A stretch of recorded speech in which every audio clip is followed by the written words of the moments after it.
داسې دلته د قامي عدالت پښتون قامي جرګې ته خپل تجاویز وړاندې کړي. وړانګه لوړی.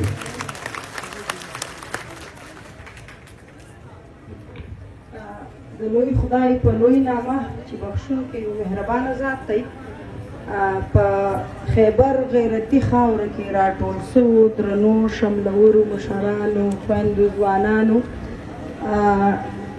پښتون جرګه د پښتون تحفظ مومنټ په کوربتوب رابلل سوې ده. جرګه د څه شي دپاره رابلل سوې ده یا پښتانه جرګې ولې کوي؟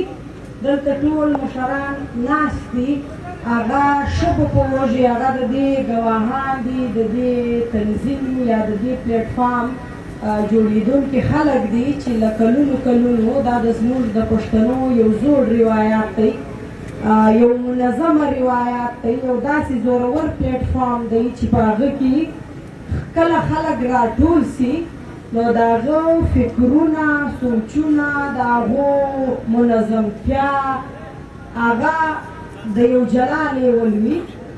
ریاست چې دا څو ورځې د دې جرګې له نامه چې کومه ویاره سوه، هغه چې کومه دربه جوړه کړې وه، هغه زموږ د زوړ د جرګو له تاریخه خبر وایي چې د دوی چې کله پښتانه سره جرګه سي نو بیا پوره امپایر جوړوي.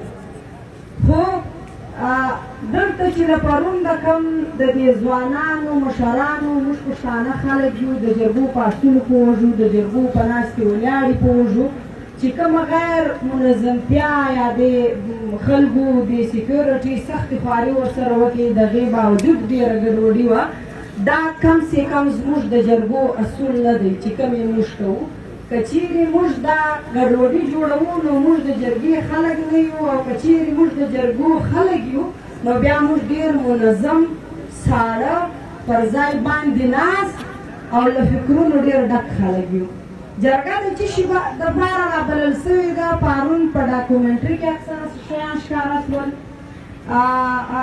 دلته چې کوم د تحریک مشر منظور پښتون چې کومه ډیټا وړاندې کړه، بیا چې خانزیر مولانا خانزیر چې کوم د وسایلو باندې کومه کیسه دغه کلام مجلس ګرد دا دی چې په وطن کې څه روان دي، څه اوس ولوس کول څه پکار دي. دلته که موږ خبره وکړو نو په دنیا کې د جنګونو طرز چې کوم دی دا بدل سوی دی. اوس خلک لښکرې نه جوړوي په جرګو کې، اوس هغه پخوانۍ پالیسیانې د زورورو چې ډیوایډ اینډ رول یا ویش او باچي پر اوس هغه پالیسیانې نه دي، د هغو پالیسیو شکل بدل سوی دی. دلته خلک زورور راځي، دوه قامونه، دوه قبیلې، دوه خلک سره جنګوي. هغه کې چې کله په هغه ځای کې ګډوډي پیدا شي، له هغه ځایه کنفلیکټ زون جوړ شي، بیا هغه پښتانه چې سره په جګړه کې سي نو یوه خوا هم لګیا وي دریم قوت ځان راولي، او بله خوا هم لګیا وي نورو خلکو ته شپلکي وایي چې راسئ په دې دربه راګډ شئ. نو هغه کیسه چې کومه ده دا باید موږ دې ته د پای ټکي کښېږدو. موږ باید دومره منظم او دومره زورور پاتې شو چې د دریم سړي په موږ کې ځای نه وي. که تر څو زموږ په وطن کې، زموږ په منځ کې، زموږ په صفونو کې د دریم سړي ځای جوړېده، تر هغو به دا ګډوډي وي. تحریکونه، قامونه، تحریکونه چې څومره هم دي د دې پښتانه قام یا اوس چې کوم تحریک روان دی، تحریک باید د تسلسل قایل وي. کوم تحریکونه چې د تسلسل قایل نه وي هغه ناکامه تحریکونه دي.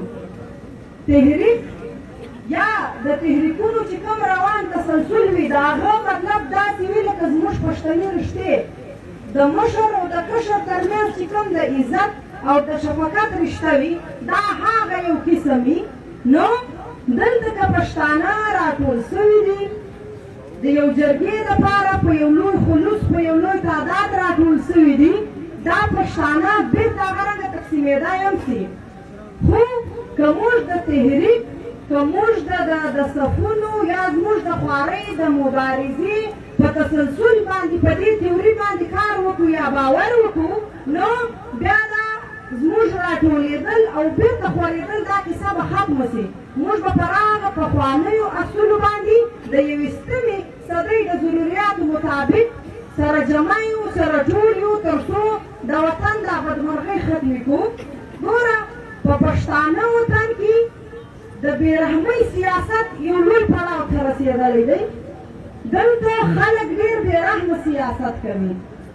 موږ به د دې بېرحمه سیاست د میدان خشاک نه جوړېږو. موږ به ځان منظمه کوو. موږ به ځان له هر څه چې دی دا ساتو. موږ د ځان ساتل یا دلته چې کوم د پاکستان یو دغه کیسه روانه ده چې های ووله هغه ووله دا ووله، موږ به نو په پاکستان کې دلته په دې خاوره کې زموږ ژوند ډېر سخت دی. خو د سخت ژوند د ختمولو په پلمه به موږ ځانونه نورو سختیو ته نه برابروو. چې زه وطن د دې سختیو ژغورم نو زه به نورو سختیو ته درم. یا موږ سختۍ تېرې کړې، موږ خوارۍ تېرې کړې، اوس د امن په لاره د تللو وخت دی. خلک به راځي په سختیو به ما ګرځئ، خلک به راځي په جنګونو به ما ګرځئ، خلک به راځي ما به ولي، هر څه به کوي. خو کام یا غلام یا محکوم کامونه چې کله د عدم تشدد په لار روان سي، کله چې د عدم تشدد فکر خپل کړي چې موږ به پر امن سیاست کوو، چاته به بم نه وایو، ډبره به نه غورځوو، بلک به نه متو، بله به نه کوو، وچ کلک به پر خپل سیاسي مرام باندې کار کوو.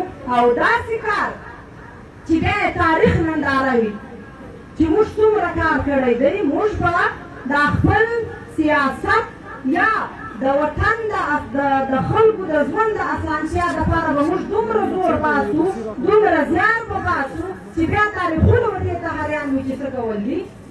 ملګرو خبره دلته دا ده چې پاکستان او افغانستان باید د ګاونډیتوب په اصولو باندې سره وچلېږي. دلته سرحدونه بدلېدلی سي، سرحد بدلېدلی سي، خو ګاونډیتوب په هېڅ صورت نه بدلېږي. دوی به بیا هم سره ګاونډي وي که سرحدونه د عارضي لیکې بدلې رابدلې سولې هم. موږ به نه به دوی هغه اصول یېروي، نه به دا اصول یېروي چې څه کول دي په دې منځ کې. افغانستان که د هر چا په لاس کې دی، که هر څوک دلته راځي، موږ چې څوک هم د افغانستان استقلال ساتي، څوک هم د افغانستان سرحدونه ساتي، که هر څوک دې زنده باد. خو یوه خبره به مني چې افغانستان به څوک په زور نه نیسي. باید دا جرګه پر دې باندې فکر وکړي چې افغانستان باید نور د ټوپک په زور نه ونیول سي. که هر څوک راځي، که ملا دی، که طالب دی، که مجاهد دی، که جمهوریت پسند خلک دي، که هر څوک دي رانیسي، سره کښېنوي، الکشن به وکړي، لویه جرګه ده راوبولي افغانستان ته. خلک د سره کښېني، سره جرګه ته ځي، سره مرکه ته ځي، د خپل وطن حل د پخپله راوباسي.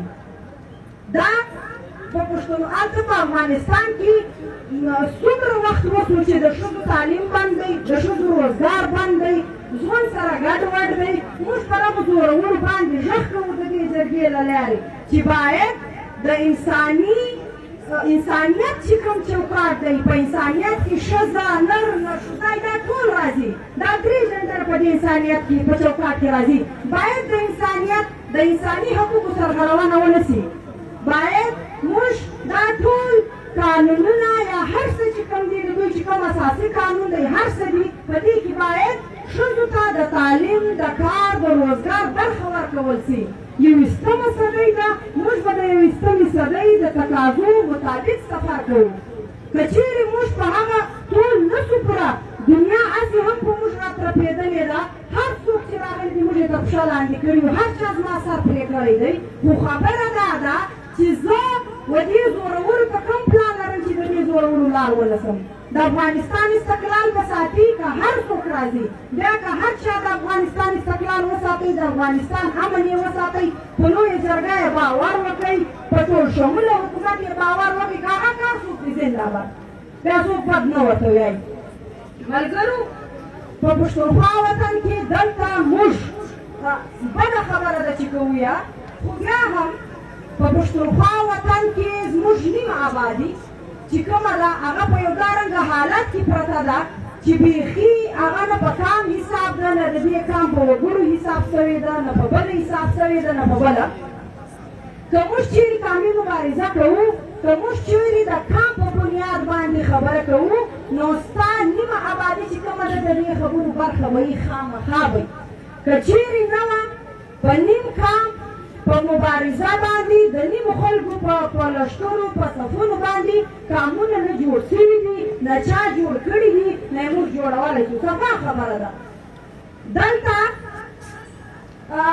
مجلسونه نیم دارنګه دي خلک حیران شي چې ته اوس خبره کوې نه یې کوې څه په کوې مطلب یویشتمه صدۍ ده اوس هم بله ورځ حال راغی په بازار کې دوه سپین ږیري سره ناست دي د یوه به د 7 کالو لور ده د بل به د 8 کالو لور ده د بل به د 12 کالو لور ده په بازار کې سره ناست دي هغې دوستي یې ده یوه خپله 8 کالو لور یوه سپین ږیري ته ورکړه بله بل ته ورکړه بده خبره ده چې څوک یې کوي یویشتمه صدۍ د خلک تر کومه ځایه ولاړه کوي دلته دا ناست یاست مطلب پښتانه دا رنځغه کوي موږ خور ته لور ته په جایداد کې حق نه ورکوو په برابره توګه یې مه ورکوو مسلمانان خو موږ یو اسلام په جایداد کې خور به مور نیمای کړې ده عالمان نه ورکوي دا موږ څه د وطن د جوړښت خبره کوو باید ښځه په اقتصادي طور مضبوطه شي هغې ته په جایداد کې برخه ورکول شي په سیاست کې برخه ورکول شي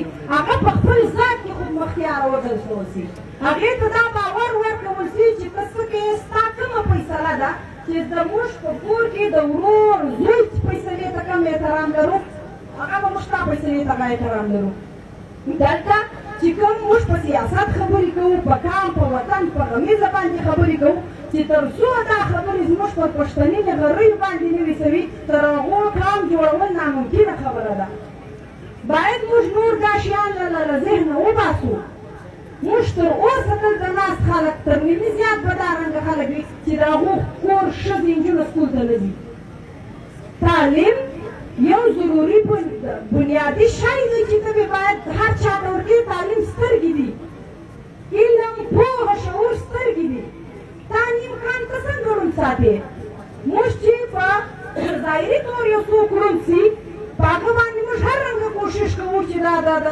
معذوري ختمه شي یو شی ځان ته لاره پیدا کړي خو د یو چا 2 سترګې شته په 2 سترګو باوجود ته ورته وایي ته سترګې پټې کړه کښېنه دا ډېر سنت دی ډېر بد کار دی موږ باید دلته پوهان ناست دي په کلچر په علم په پوهه باندې خبر خلک دي موږ باید وګورو چې پښتني کلتور څه دی پښتني کلتور چا ساتلی دی دا په موږ کې چې راځي دا نوي دغه راغلي دي موږ نه پوهېږو چې دا د چا دي له کومې خوا راغلي دي څنګه کیسه ده پښتني ښځې باید څنګه